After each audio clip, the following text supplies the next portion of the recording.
Greetings and welcome back, Dapplings, to From the Depths and to the Vehicle Designer. We are still using the developmental branch of the game at the moment. There's no real reason for us to downgrade whilst we wait for it to go live, or rather become the stable version of the code. But in this episode, we're not going to be progressing the campaign or doing anything like that. We are, again, going to be in the Vehicle Designer, and specifically, we are going to make an adjustment that I think is long overdue. We are going to be spawning the Sobek and fixing it. Or rather, retrofitting it, which in fact is fixing it, because right now it's just really doesn't make the cut at the moment. It's a beautiful little vessel and it served us well in the beginning. But it's time for a change, I feel. Now, one of the things I would like to change on it, well, to be honest, I'd kind of like to change everything on it. But before we do anything like that, let's just have a look at the heat view. How hot is the Sobek? It is 4,000 and dropping, actually, in heat. That's really quite nice. The engine must be very, very cool to only have a 4,000 heat on it. Okay. That's going to make things very easy later on. We are still going to be going with the pontoon kind of design, but I'm thinking we need to, well, it'll probably be easier for us to start a new vehicle and use this as a template, or rather as a reference guide, than to edit that vehicle. So let's go ahead, new object, vehicle, plonk. And then I would like to, just for the sake of making it easy to build on, we're going to go ahead and drop a mirror line there, build this out a bit, then back on both sides. There we go, and there. It's not grand, but it'll do. We'll just fill this out. This is more here to make this thing stable and give me a kind of an idea of where the center of the Sobek is going to be. Now we can hit caps lock and rise this out of the water and then begin our work. Now the pontoons are going to get a lot of attention from me in this redesign, but I think they're going to end up being quite big as a result, which is a kind of a problem in a way. So what I'm thinking of doing is we'll build one on this side. I'm going to turn off the mirror line because I'm going to need the mirror line over here for if nothing else. And then we're going to just design one, and then when we're done with it, we'll just copy it across the other side. But the idea here is to have spin blocks. I'm going to do away with the laser system. I just don't think it's particularly useful to me at the moment. We're going to go with anti-missile missiles and flares, but also some other things as well. I'm going to be fairly secretive about it for now. But I think what we're aiming for is probably a 7 wide pontoon, something like that. And it'll also be 7 tall. There we go. So these are going to be these gigantic pontoons. It's going to be very odd. Now, what I'm probably going to do is have the lower section be made out of metal, whereas the upper section made out of lightweight alloy, just to kind of give the craft a sense of where is up and where is down. We'll probably also have some propellers at the back, but the insides, now they're going to be a little bit different. Specifically, what I'm going to be doing is this. We're going to have a spin block, precision spin block, and it needs to be orientated thusly. Dunk. Right, there we go. Now this is going to be a weapon system. I'm thinking we're going to have alternating torpedoes, anti-missile missiles, and flares set up on these pontoons. And the spin blocks are just going to give us a little bit of flavor with the way they rotate. But they are going to necessitate being very, very conservative with how we build the actual missile systems. So let's go to missile torpedoes. We'll have a missile controller. The missile controller is always the difficult one to place, because you have to be so specific in how you place it. But I think if we place it, the idea would be that we'd have 3, possibly 4 torpedo, missile blocks. So 3 could go here, for example. And then we'd need the launch pad. Then we would need the actual connectors. So 6-way connectors here and here. I think we'll have each one be 2, just to drop down on the complexity, because each one of these is going to be a turret in its own right.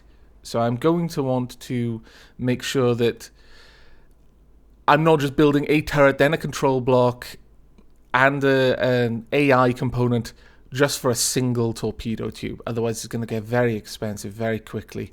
In terms of bang for buck, I guess.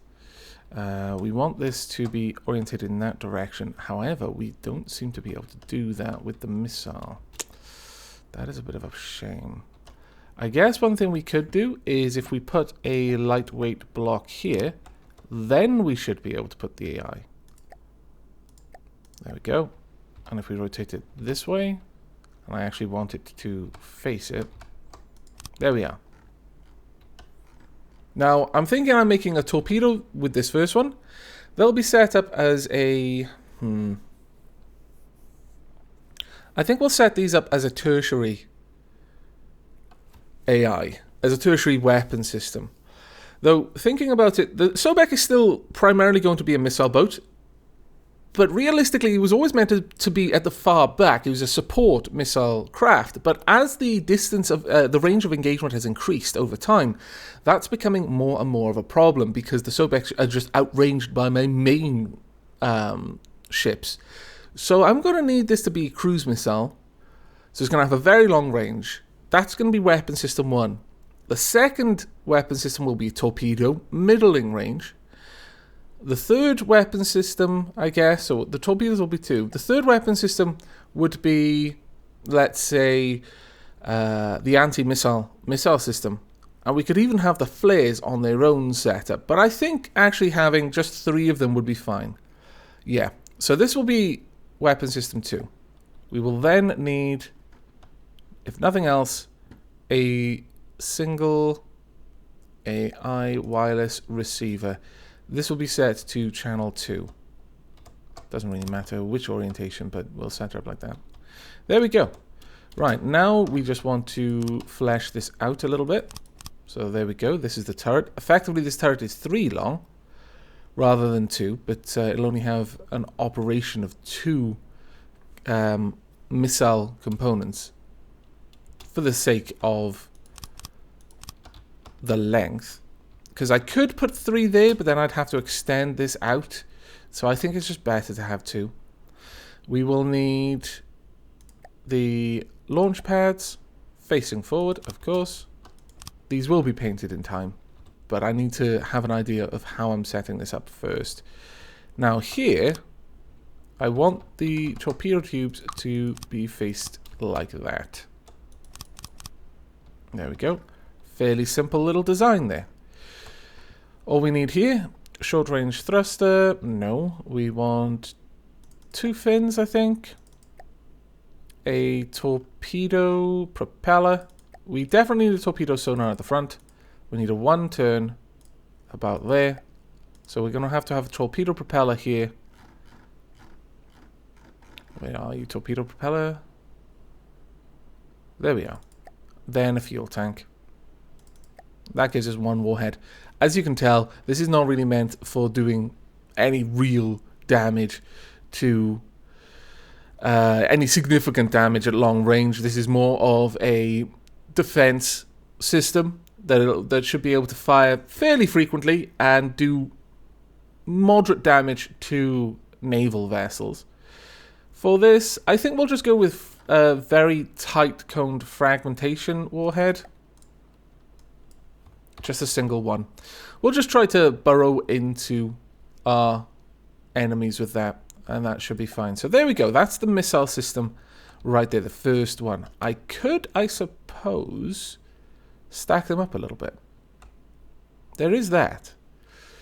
It depends on how tall I want to make these pontoons. I could have it completely symmetrical, so it is a full-on cylinder. In which case, I could afford to have this stacked up to, well, quite high actually. At least 6 torpedoes per section. But I think having 2 is fine. We could just make this more of an oval. It is going to affect the way it looks when it deploys, though. And that is the only concern. But I think we can live with that, honestly. I think that that is doable. Okay, I'm happy with this. The next thing then is to come back out of that. We'll actually shape it up in time. That'll come once I'm completely satisfied on the design, which for now I am not. The next part we're going to want is an ACB. So we're going to want to go to control, automated control block, pop this in there. Now I'm not sure what kind of range these are going to have. I will test that out, but we'll just go for something right now. We'll say if enemy is greater than range or there is no enemy available, effect range is only 2. Well, actually we'll have it at 3. I don't think that's going to really affect anything negatively. Effect delay though, that needs to be about 60 seconds. I want it to wait a minute before it shuts down this system. Spin block, rotation, rotate to var degrees. We'll leave it at 0%, 0 degrees, so it'll be facing straight forward. And then on this side, just as a guess, we'll put the torpedoes up to 1,000 range. Well, actually, easily 1,000 range with 1 fuel tank on a torpedo. So we want when enemy is within 1,000. Actually, I want this to activate. I want this to turn before it's within range of the weapon system engaging. We want spin blocks, and again, down to 3. And then rotate to, let's just see. No, that's the wrong way. So we want it minus 45 degrees. Something like this. So the torpedo system will face down. Maybe a little bit less than that. Let's go for 25 degrees. Yeah, I quite like that. That looks awesome in my book. And it's also not that out of place because we could easily build up to conceal that rotation fairly comfortably. Yes, that's fantastic. Okay, so that's the first part of this hull. The next part is going to require light blocks, and they are expensive.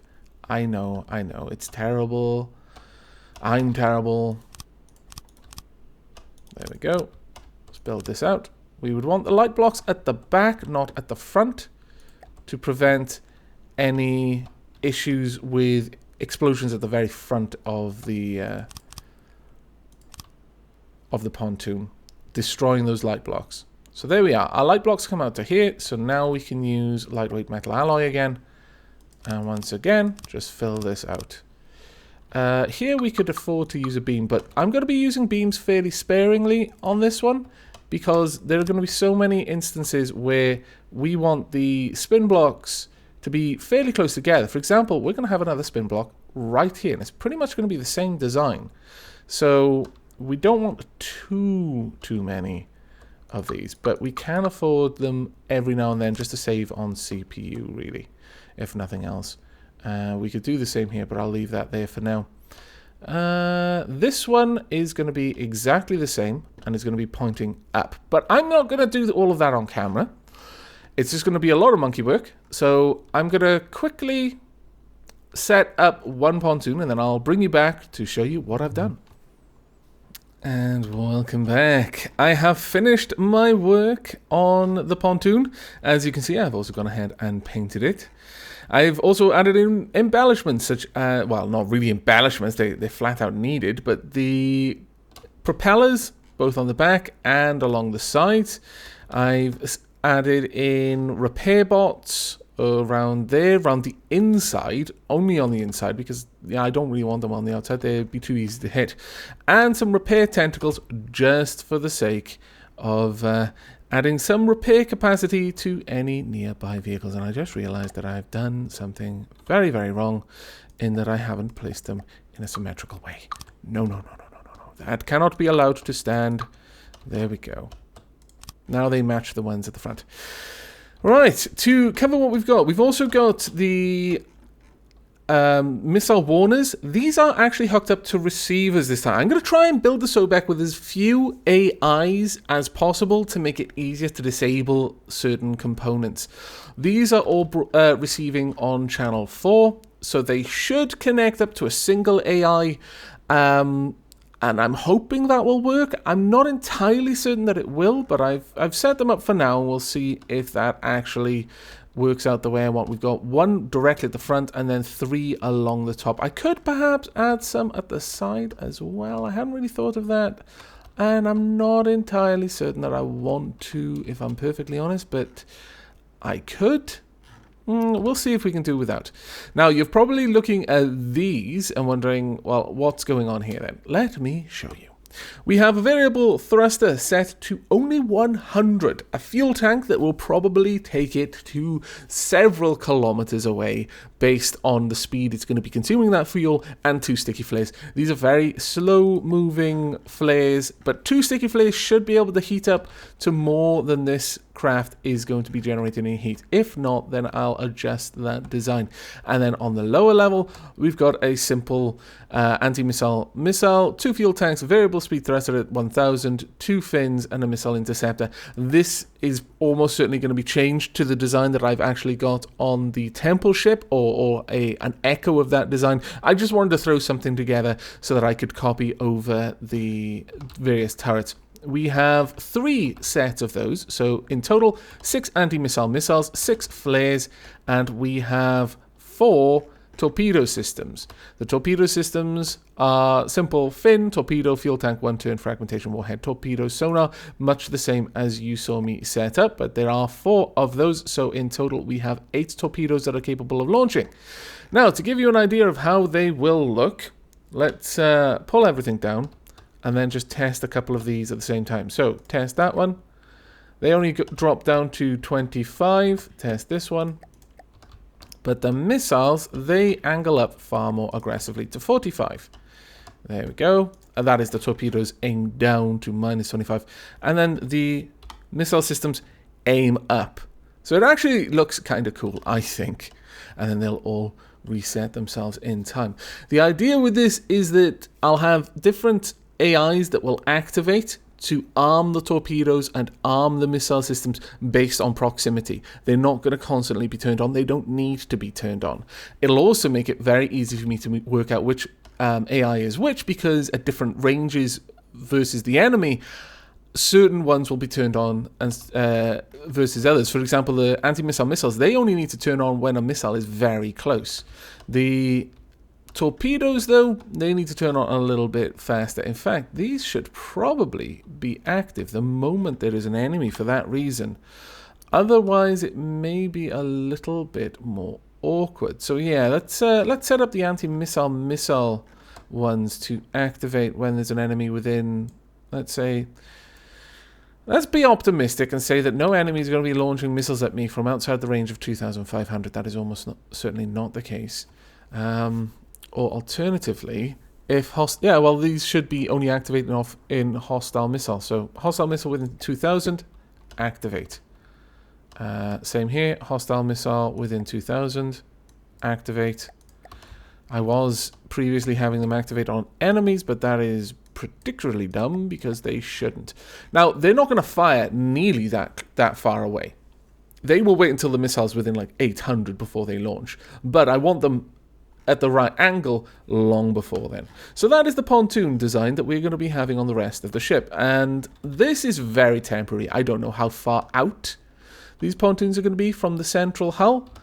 Probably not as far out as that, but you never know. And also, I'm probably going to embellish this connecting arm much more. One last detail to cover.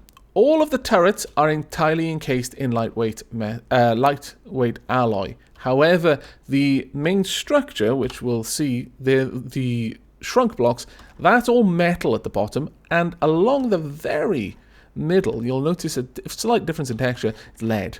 So there's a line of lead moving down the middle, and then everything else on the bottom is metal, so it's much heavier, whereas everything on the top is light metal alloy, just so the pontoons firmly understand which side is down and which side is meant to be pointing up based on the relative weights. Now that pontoon is going to have to be on the other side, but before we get to that, I'm going to need to design the hull. Now, I've lost the other Sobek, so what I'm going to do is quickly load in a Sobek around about here. I'm going to be using this one as my reference guide, so let's turn that off for now. There we go. You shouldn't be doing anything. Please stop doing anything. There we go. Right, now then, this is already significantly bigger, as you can tell. It may as well be. This is an upgraded Sobek, and it can be upgraded in every way that a Sobek can be upgraded. Obviously, this needs to move forward because I want the propellers more or less in line, but the pontoons can be slightly larger than the main hull. We're actually not going to need much engine power. We're not running lasers. We are going to be running shields, possibly. Still undecided on that. I might just make this with the idea that it should never be close enough to need shields.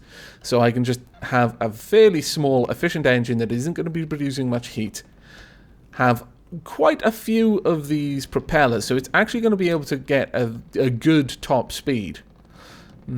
Yes. But once again, I'm going to bring you back when I've got a hull roughly ironed out. The main shape at the very least. So see you soon. And welcome back. As you can see, I have finalized the rough shape of the hull. I've even gone to the effort of painting and shaping it beforehand. It's got a pretty pronounced lip there. I'm not entirely sure about that. I may change that up a little bit. But it's got a very nicely shaped lower section to the hull.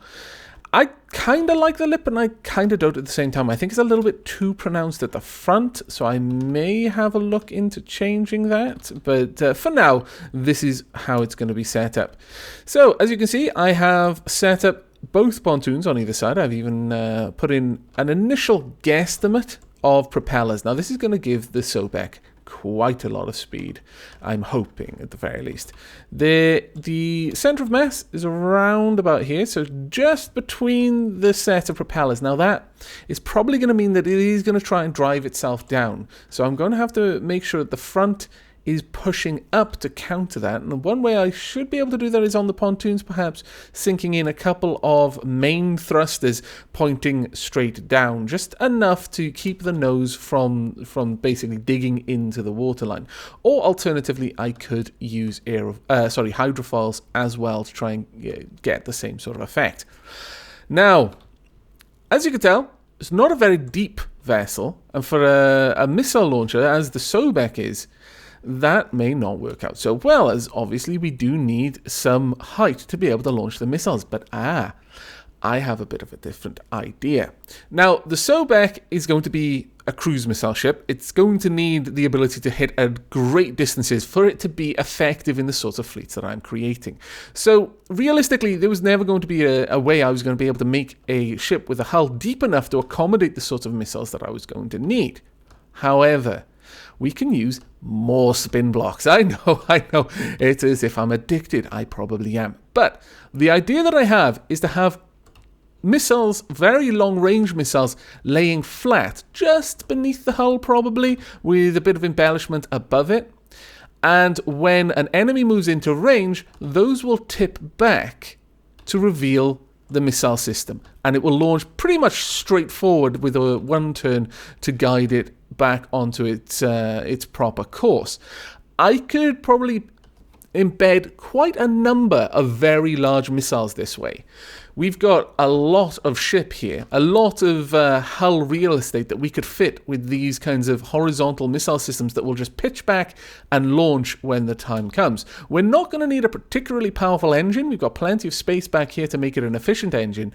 That is, the engine can have quite a lot of additional systems on the side, such as superchargers and fuel tanks. So I'll be going with the raised cylinder style to have more cylinders along the middle, and then just adding as much efficiency to the engine as I can to give us quite a lot of bang for buck per cylinder.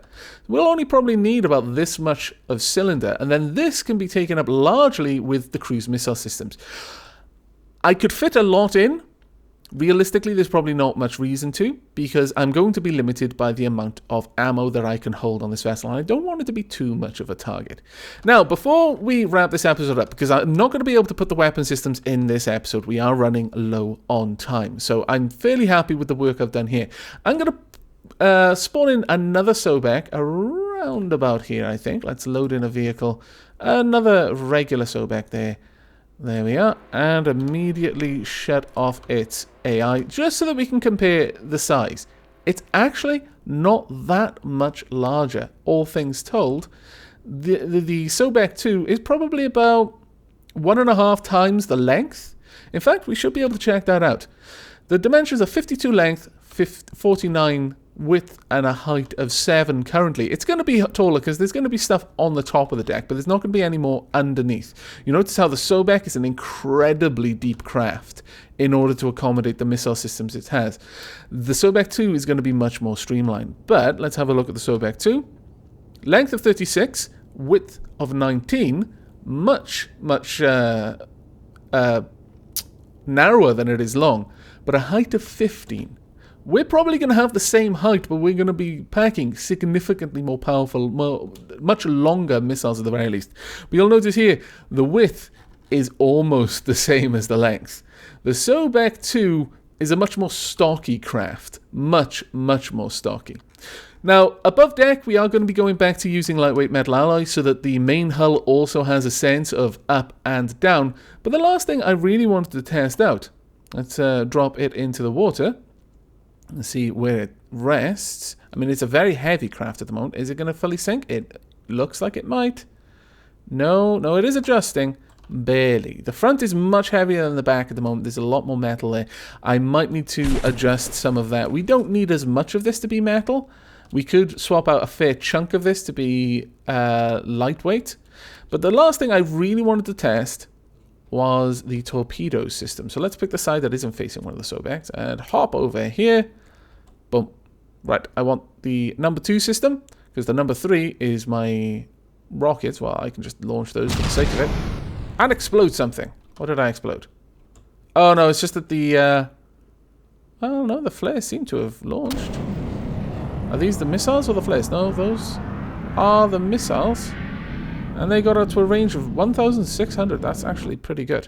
I may actually replace one of the fuels with a... let me think. With an extra fin.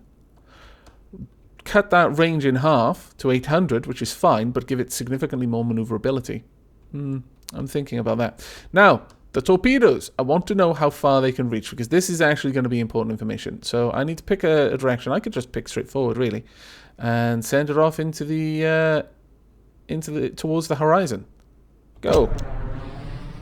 There we are. And they're off. Now, we need to see on one fuel tank with just one torpedo propeller. I mean, it's never going to get a particularly good speed. It's reaching a forward velocity of about 25. Perhaps if it wasn't, you know, clipping the surface of the water and that's losing a little bit of its speed, we might see a top speed of like 28, maybe a little bit lower, not sure, maybe even higher. But it looks like this is going to be very good. A fuel tank has about 5,000 fuel in it, I believe, and we've reached just about 900 meters on 1,000 fuel. So suffice it to say, this is going to get quite far out. The main concern for this is that it will despawn after 60 seconds. So we're probably not even going to reach its maximum distance before it despawns. Not even close, unfortunately. There we go. That is a bit of a shame. There's a lot of fuel there for not getting out there very far. We could probably have a second torpedo propeller, but that would cut into everything else on the torpedo, which is a bit of a shame. So we've come out to about 1,300, 1,400, something around that kind of mark. I could expand it. I could have these torpedoes poking out just a little bit more than they are. That would allow me to have one more torpedo propeller and an extra warhead on it, because there's no point in putting extra fuel for obvious reasons. Or I could have 3 torpedo propellers and it could get to its destination significantly faster. I'm going to have to think on that one, because that is definitely definitely worth doing with the torpedoes specifically, not with the regular ones. Or alternatively, I could perhaps sink the torpedoes back a little bit. It would be awkward. It would be quite awkward, actually. But it might be worth doing. Let's have a quick look. I could sink all of this back one more tile. At that point, I would need the AI and the receiver right kind of tucked in back there. Awkward, but doable. And that would give me the extra length that I want on the torpedo without ruining the aesthetic. That is going to be a bit of a pain, but I think it's worth doing. I really, really like the idea of having this reaching out just that little bit further. Yeah, because we could stick 2 extra torpedo propellers on there. We would probably still not exhaust all of the fuel, but we'd be reaching out towards, I imagine, 2000, and it would be moving much, much faster. So that's probably what I'm going to be working on off camera. And in the next episode, we will then get to the main part of the hull. I may actually address this shape issue as well, because I'm not entirely satisfied with this huge comical lip there. I think I could just reshape this curve to closer mirror the curve down there. We still probably will end up with a little bit of a lip. Alternatively, I could just have it a bit more like a dart. I mean, there's no particular reason not to.